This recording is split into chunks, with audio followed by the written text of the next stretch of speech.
Welcome to Inside Politics with Kevin Klein, Jeff Courier, and Royce Coop, where we break down the stories shaping our country.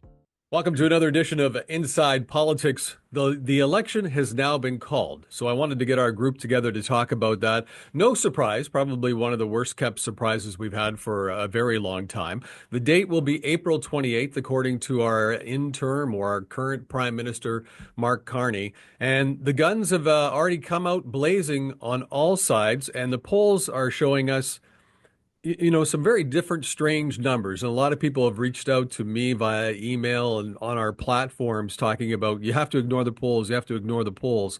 But I can see each one of them taking from each other's platform. So I thought, guys, let's make this show about getting the facts out there because I think people have to understand how important this election is, and we need to talk about the facts. So let's start with the polling. Royce, as a professor of political science at the University of Manitoba and columnist for the Winnipeg Sun, what do you really have to tell people about polling and how they should take polling?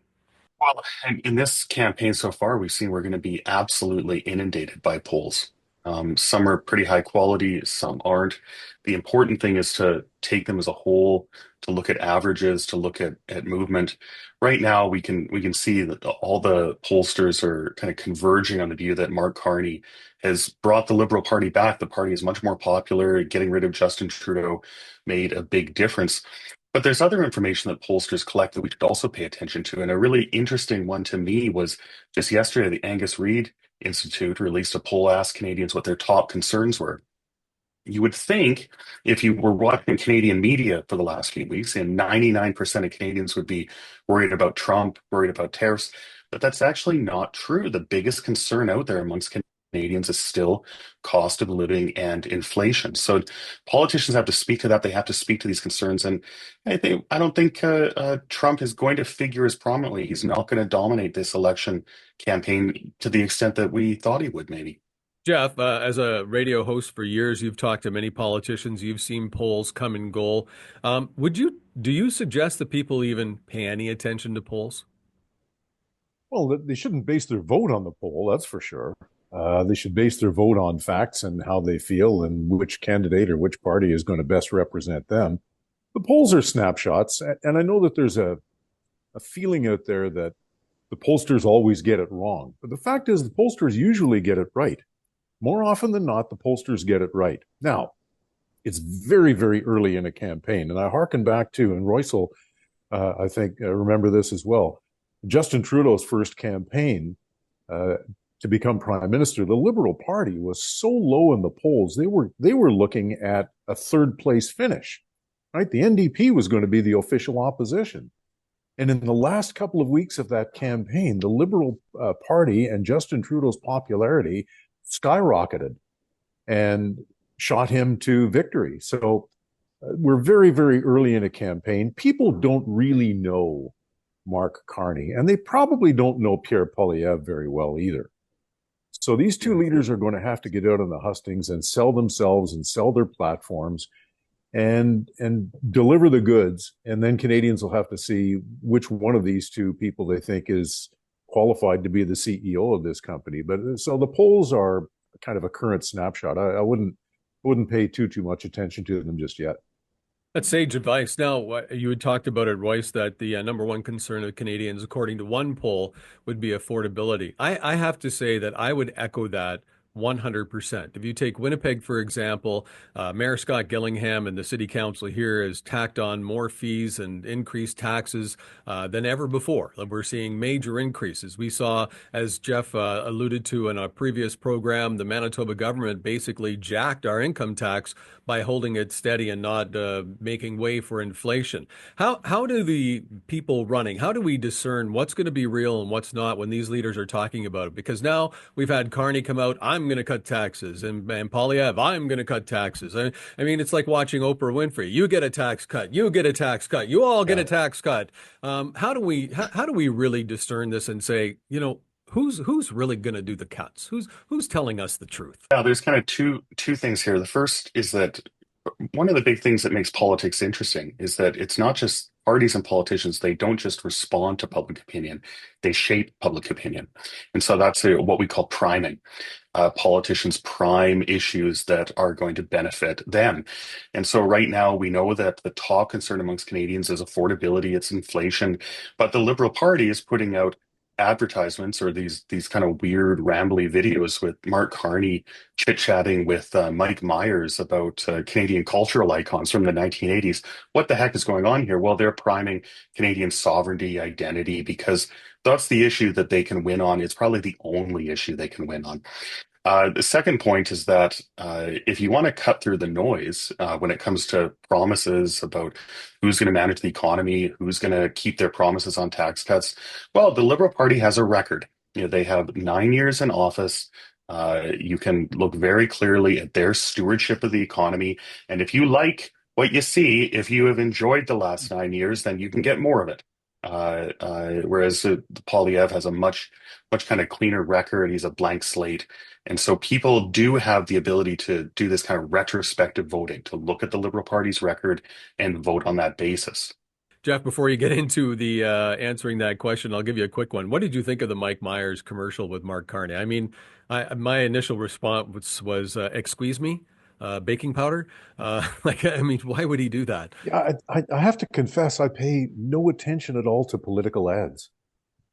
I don't watch them. Oh, I don't pay good for attention you. to them. Wow. I don't read them. I don't listen to them. You're my They're hero. meaningless to me. You're my hero. Political ads have no resonance with me. They are meaningless. And I would suggest to anybody out there that you should never, ever base your vote on what you see in political ads. The other thing, looking down the road, and I think this kind of builds a little bit on what Royce was talking about, and that is that the tariff war is going to end in months, or it's going to end sooner or later, right? It's not going to carry on indefinitely. But whoever we elect in this election is going to be in power for 4 years if it's a majority government. We need to take the long view of this. Like, once we get past this tariff situation, then what? What plans do these parties have for stewarding this country through the next 4 years post tariffs? And I think that's the view that I'm trying to take on this. It will be very interesting because of our debt, and you've talked about it a lot. Let's switch now to interference in the election. We're starting to hear about it right now. We're hearing some people claim that Daniel Smith is trying to get Americans to interfere. People are claiming that Elon Musk, because he owns X, is interfering in the election. Rice, are we now just using this as a tool to scare people into voting a certain way? Because I really don't see Elon Musk owning X as interfering with a Canadian election. People can say whatever they want to say. If you choose to believe them, that's on you. Yeah. That's the concern, is that the idea of interference is now just being politicized and can be used as a weapon. There was a time when the terms misinformation and disinformation were actually kind of useful in politics. They got us to think about information that wasn't correct, that maybe wants to push us in the wrong direction. But that became totally politicized. Anytime I see the word disinformation in a news story, I'm kind of very dubious about what I'm reading. And the concern is that that's what's happening with this idea of interference. Reality is Canada is vulnerable to foreign interference. The major player in this respect has been China in the last few elections, and we do need robust safeguards against that kind of thing. Government needs to be tougher about that. But I agree with you. I really kind of hate to see this enter the language of politics and have it turned into a political weapon. Well, it's difficult to determine for those of us on the outside. I mean, there are only a few people who would actually know about foreign interference in our elections. So for the most part, we're left to speculate. We do know, as Royce pointed out, we do know that China has had its tentacles into Canada, and there are probably other countries and other players as well. And it would be naive of us to think that there aren't any American interests who are trying to influence the outcome of our election. But to what extent they are, it's really impossible for most of us to say. Speaking of information, I did see online that Daniel Smith was saying, because Mark Carney apparently said he's not going to get rid of the emissions cap, that if he doesn't get rid of the emissions cap, there's a good chance that they'll have a referendum and they could leave Canada. Well, there's often a lot of bluster coming out of Alberta. I think that's it's a bargaining chip. It's a bargaining tool. I don't see it happening. I spent most of my life there. It's home. I remember it being a thing many decades ago where people Well, wanted. you've been listening to this. We're going to leave Canada. We're going to leave Canada for decades. Yeah, yeah, Yeah, maybe it's time. It's hard to take it seriously. yeah, I'm a fan of Danielle Smith. I think she's conducted herself very well, but I have to be honest, this is a national election, and I think if Danielle Smith wants to help the federal Conservatives, she should maybe take a month-long vacation and not speak to reporters for that. And I say that I love you, Danielle, but yeah, there are more people voting in this election than Albertans, and so nothing wrong with representing the interests of Albertans, but there's other things happening here right now.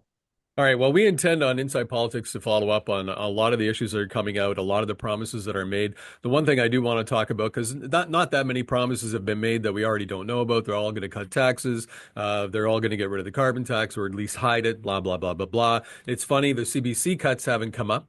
None of the leaders are talking about cutting back on the CBC. I think that should be something that is spoken about. I think that's a big deal, and let's get it on the table. Let's get some promises. I do want to talk about before we wrap up this episode about Carney saying he won't debate in French. I think he should have said, I can't debate in French, but he won't debate in French. Does that hurt him anywhere other than Quebec? Well, no, but boy, if you don't win Quebec, it's awful hard to win power in this country. Valid.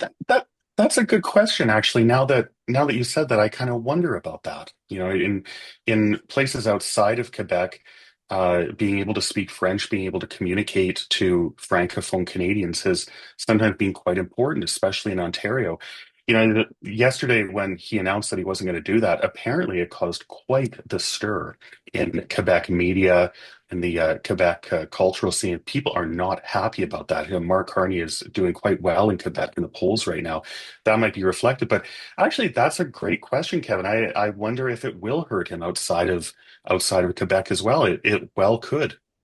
Well, his numbers in the polls that are going up, and we've talked about this, and I'll keep saying it, they're not because of him.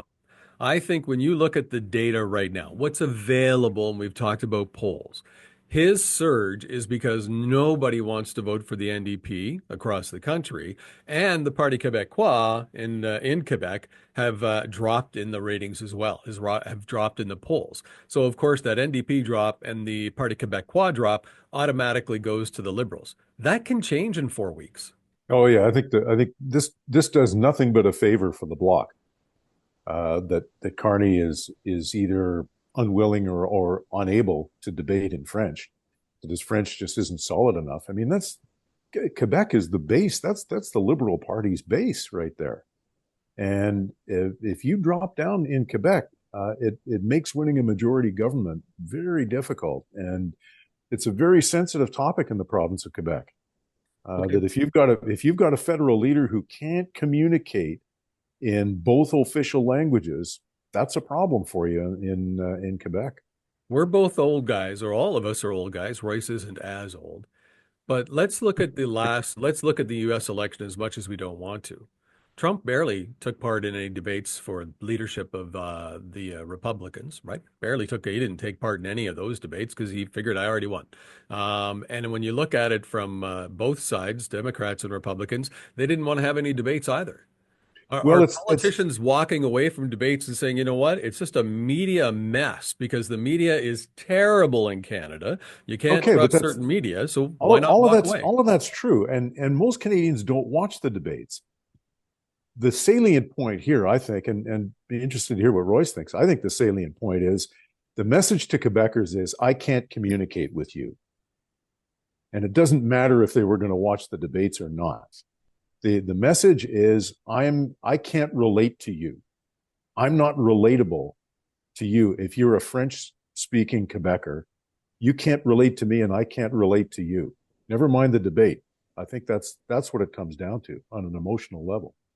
Yeah. I like the debates for a lot of reasons, for democratic reasons. I hate to see politicians back out of them at all. But Jeff is exactly right. Like Quebec is a kind of insulated place. They've got their own media and they have their own concerns. And one of the big concerns is the French language, the preservation of the French fact in Canada.